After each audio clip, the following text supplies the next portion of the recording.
Hello दोस्तों, नमस्कार। कैसे हो आप सभी? आशा करता हूँ बहुत ही अच्छे और ज़बरदस्त होंगे। दोस्तों देखिए, मैं आपको बताने वाला हूँ और थोड़ा सा ये जानकारी देने वाला हूँ आपको कि भारतीय संविधान यानी कि भारतीय संविधान हम लेकर के चलेंगे जीरो से लेकर के जहाँ तक ये ख़त्म हो रहा है वहाँ तक आपको ये इस सब्जेक्ट के बारे में बताएंगे और पूरा एंड तक करेंगे। तो आप सारी की सारी वीडियो ज़रूर देखिएगा, ठीक है।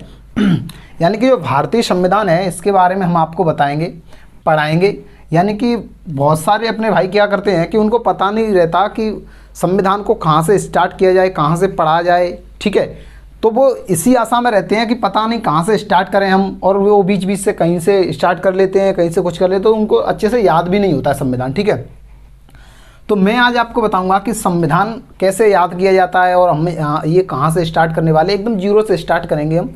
तो आपको बता दूं मैं कि जो संविधान है, पहले नंबर पर तो बात ये आती है कि आप ये बताइए कि इस संविधान को बनाने की हमको ज़रूरत क्या पड़ी, ठीक है। हम आपसे पूछ रहे हैं कि इस संविधान को बनाने की हमको आखिर ज़रूरत क्या पड़ी कि हमें ये संविधान बनाना ही पड़ा। क्या बिना संविधान से काम नहीं चल सकता था?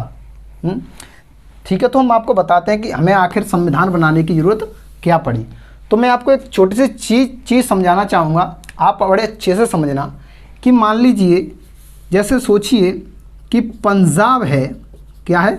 पंजाब है। तो पंजाब पर मैं आपको बता रहा हूँ कि संविधान आखिर बना क्यों, बनाने की हमको ज़रूरत क्या पड़ी, ये चीज़ समझा रहा हूँ।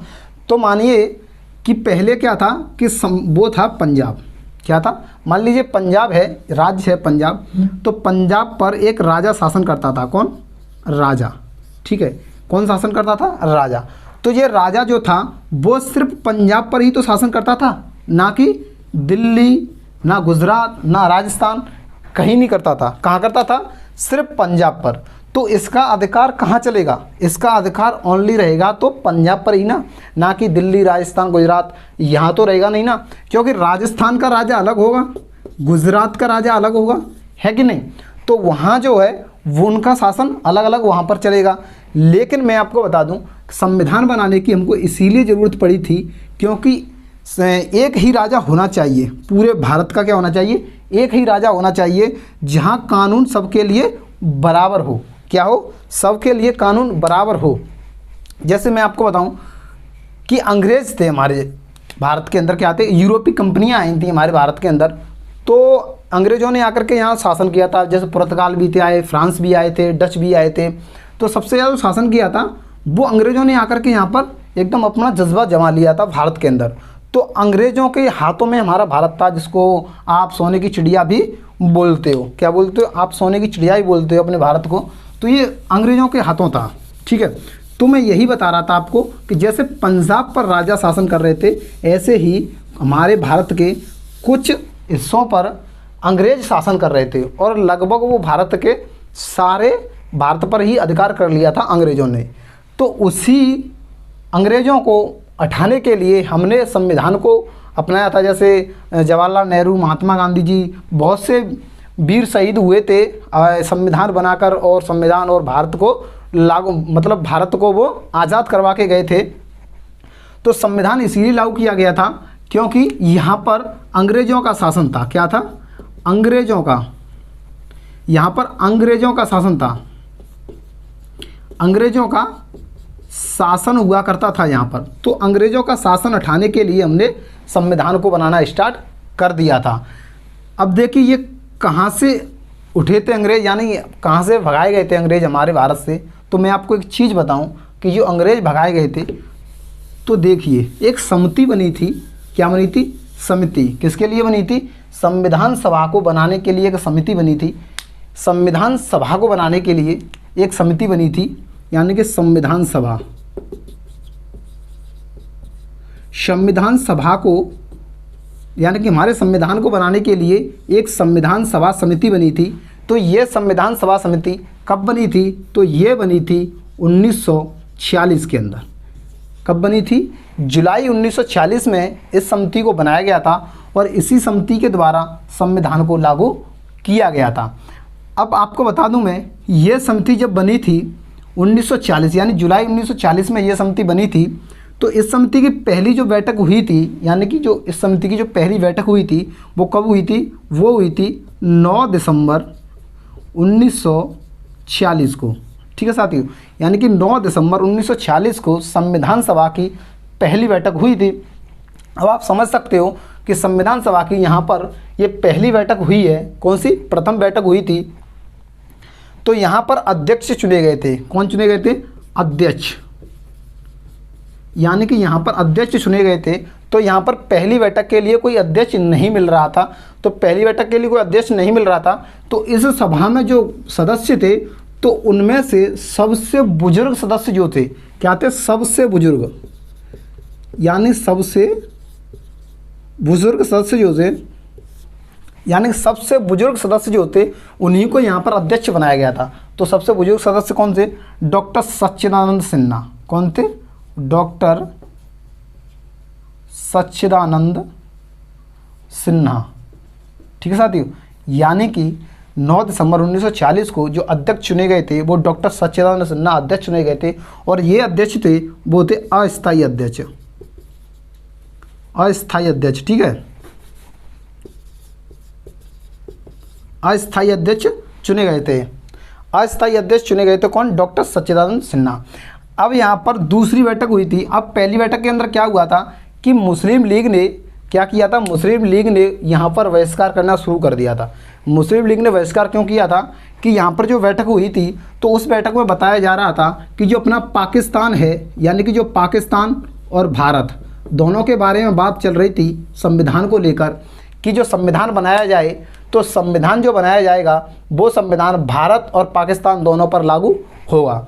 यहाँ इस बैठक में, यानी कि 9 दिसंबर 1940 की जो बैठक हुई थी जिसके अध्यक्ष डॉक्टर सच्चिदानंद सिन्हा रहे थे, वो एक अस्थायी अध्यक्ष थे। ठीक है, तो इस बैठक में ये बताया जा रहा था कि जो संविधान बनेगा वो संविधान भारत और पाकिस्तान दोनों पर लागू होगा। लेकिन 9 दिसंबर 1946 की बैठक जो हुई थी, इस बैठक के अंदर मुस्लिम लीग ने क्या कर दिया था?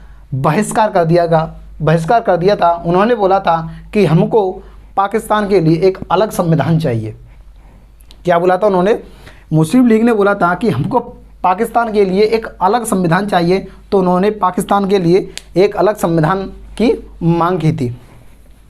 पाकिस्तान के लिए उन्होंने अलग संविधान की एक मांग की थी। तो ये बहिष्कार चला और ये बैठक जो थी वो एक विफल बैठक रह चुकी थी, विफल बैठक हो गई थी। उसके बाद में जो बैठक हुई थी, जो दूसरी बैठक हुई थी, तो वो बैठक हुई थी, आपको बता दूं मैं, वो हुई थी 11 दिसंबर को, यानी कि 2 दिन बाद हुई थी। 11 दिसंबर 1946 को हुई थी और इसके अध्यक्ष रहे थे यानी कि डॉक्टर राजेंद्र प्रसाद। डॉक्टर राजेंद्र प्रसाद को इसके अध्यक्ष बनाए गए थे और वो भी कैसे? एक स्थायी अध्यक्ष। कौन से? 11 दिसंबर 1946 को डॉक्टर राजेंद्र प्रसाद को स्थायी अध्यक्ष चुना गया था संविधान सभा का। किसका? संविधान सभा का स्थायी अध्यक्ष चुना गया था। इस बैठक में क्या हुआ था? इस बैठक में साफ साफ बोल दिया गया था कि पाकिस्तान के लिए और भारत के लिए अलग अलग संविधान बना दिया जाएगा। पाकिस्तान के लिए और भारत के लिए अलग अलग संविधान बना दिया जाएगा और इसके अंदर पाकिस्तान के लिए एक अलग गवर्नर बनाया जाएगा और भारत के लिए एक अलग गवर्नर रहेगा। ठीक है साथियों, नेक्स्ट देखते हैं। इसमें समितियां भी बनी थी। क्या बनी थी? इसमें समिति बनी थी। तो कौन कौन सी समिति बनी थी मैं आपको भी बताता हूं कि इसमें कौन कौन सी समिति बनी थी। तो समितियों को देखते हैं हम। जैसे इसमें समिति बनी थी नंबर 1, जैसे संचालन समिति बनाई गई थी। इसके अंदर कौन सी? संचालन समिति बनी थी। तो संचालन समिति बनी थी, तो संचालन समिति के अध्यक्ष कौन रहे थे? तो संचालन समिति के अध्यक्ष रहे थे डॉक्टर राजेंद्र प्रसाद।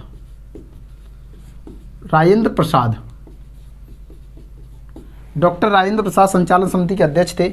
नंबर 2 पर जो समिति रही थी वो रही थी संघीय संविधान समिति।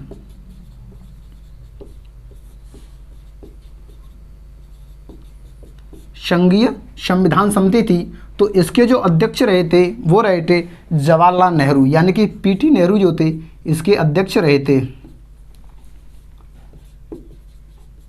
यानी कि पंडित जवाहरलाल नेहरू जो थे वो संघीय संविधान समिति के अध्यक्ष रहे थे। और तीसरे नंबर पर जो समिति आती है उसे बोलते हैं संघ शक्ति समिति। कौन सी? संघ शक्ति समिति। ये जो समिति है इसके भी अध्यक्ष रहे थे वो P2 नेहरू ही रहे थे, यानी कि पंडित जवाहरलाल नेहरू इसके अध्यक्ष रहे थे। नेक्स्ट जो समिति आती है वो है प्रारूप समिति। कौन सी? प्रारूप समिति, यानी कि प्रारूप समिति। अब प्रारूप समिति के जो अध्यक्ष रहे थे वो डॉक्टर भीमराव अंबेडकर। ठीक है, डॉक्टर भीमराव अंबेडकर जो थे, डॉक्टर भीमराव अंबेडकर इसके अध्यक्ष रहे थे। डॉक्टर भीमराव अंबेडकर जो थे इसके अध्यक्ष रहे थे। और भी समिति थी, जैसे प्रारूप समिति और प्रांतीय संविधान समिति भी थी। ठीक है, प्रांतीय संविधान समिति भी थी और संघ शक्ति समिति भी रही थी जिसके पंडित जवाहरलाल नेहरू रहे थे। और प्रारूप समिति के रहे थे डॉक्टर राजेंद्र प्रसाद। और एक थी प्रांतीय संविधान समिति, प्रांतीय संविधान समिति। ठीक है, प्रांतीय संविधान समिति और प्रारूप समिति के डॉक्टर भीमराव अंबेडकर। डॉक्टर भीमराव अंबेडकर जो थे वो प्रारूप समिति के और प्रांतीय संविधान समिति के अध्यक्ष रहे थे वल्लभ भाई पटेल। कौन थे? वल्लभ भाई पटेल जो थे वो प्रांतीय संविधान समिति के अध्यक्ष रहे थे। तो ये कुछ समितियां थीं जो संविधान सभा में रही थी। ठीक है साथियों, ये कुछ समितियां थीं जो संविधान सभा के अंदर रही थी। नेक्स्ट बात करते हैं, ये समिति हैं। और नेक्स्ट बात करते हैं हम कि संविधान जो है जो संविधान जो है ये बनकर कब लागू हुआ था और कब इसको पारित किया गया था।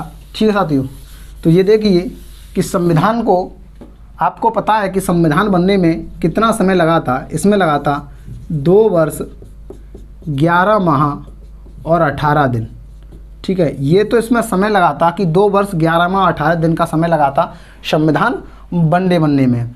तो आपको मैं बता दूं कि संविधान जो है इसको स्वीकार कब किया गया था, यानी कि पारित कब किया गया था इसको, तो मैं बता दूं 26 नवंबर 1949 को, यानी कि 26 नवंबर 1949 को संविधान सभा द्वारा, जो अभी सभा बनी थी, जो समिति बनी थी संविधान सभा, उसी के द्वारा 26 नवंबर 1949 को इसको पारित किया गया था। क्या किया गया था? इसको पारित किया गया था। 26 नवंबर 1949 को इसको पारित किया गया था। जब पारित किया गया था तब इसके अंदर 22 भाग थे। कितने थे? 22 भाग थे और 8 अनुसूचियाँ थीं। 8 अनुसूचियाँ थीं इसके अंदर और 395 अनुच्छेद थे इसके। कितने? 395 आर्टिकल्स थे, 8 अनुसूचियाँ थीं और 22 भाग थे। लेकिन प्रेजेंट के अंदर देखा जाए तो अब आपको 25 भाग मिलेंगे। ठीक है, और 12 अनुसूचियाँ मिलेंगी। ठीक है साथियों, 12 अनुसूचियाँ मिलेंगी और लगभग 450 प्लस आपको आर्टिकल देखने को मिल जाएंगे। 450 प्लस आर्टिकल कैसे है? जैसे आपको बता दें हम, जैसे 51 का क करके, ब करके, ख करके, ऐसे करके 450 प्लस हो जाते हैं आपके आर्टिकल्स। ठीक है, मैं आपको बता दूंगा अब आगे कि जो संविधान जो है इसको लागू कब किया गया था। तो आप सभी को पता है कि भारतीय संविधान को जब लागू किया गया था वो किया गया था 26 जनवरी 1950 को, यानी कि 26 जनवरी 1950 को भारतीय संविधान को लागू किया गया था। 26 जनवरी 1950 को। ठीक है, और संविधान के निर्माता जो हैं वो डॉक्टर भीमराव अंबेडकर को जाता है कि संविधान के निर्माता भीमराव अंबेडकर हैं। 26 जनवरी 1950 को ही, यानी कि 26 जनवरी 1950 को ही हमारे राष्ट्रीय गीत को अपनाया गया था। राष्ट्रीय गीत को अपनाया गया था 26 जनवरी 1950 को ही। और बात करें कि 24 जनवरी 1950 को राष्ट्रीय गान को अपनाया गया था। किसको? राष्ट्रीय गान को अपनाया गया था। ठीक है साथियों, 24 जनवरी 1950 को राष्ट्रीय गान को अपनाया गया था। और आपको बता दूं जो राष्ट्रीय ध्वज है अपना, क्या है? राष्ट्रीय ध्वज। तो राष्ट्रीय ध्वज को अपनाया गया था 22 जुलाई 1947 को। ठीक है साथियों, 22 जुलाई 1947 को राष्ट्रीय ध्वज को बनाया गया था। किसको? राष्ट्रीय ध्वज को बनाया गया था 22 जुलाई 1947 को। साथियों, ये तो सिर्फ मैंने इतना बताया है कि संविधान स्टार्ट कहाँ से करें, तो थोड़ा सा मैंने आपको बता दिया कि संविधान स्टार्ट यहाँ से करिए। अब यहाँ से हम थोड़ा आगे चलेंगे, वो चलेंगे हम नेक्स्ट वीडियो में, ठीक है। वीडियो आपको कैसी लगी ये समझ में आया कमेंट करके ज़रूर बताइएगा, और इससे आगे हम चलेंगे नेक्स्ट वीडियो में, ठीक है। तो समझ में आ गया होगा, ठीक है। Thank you very much.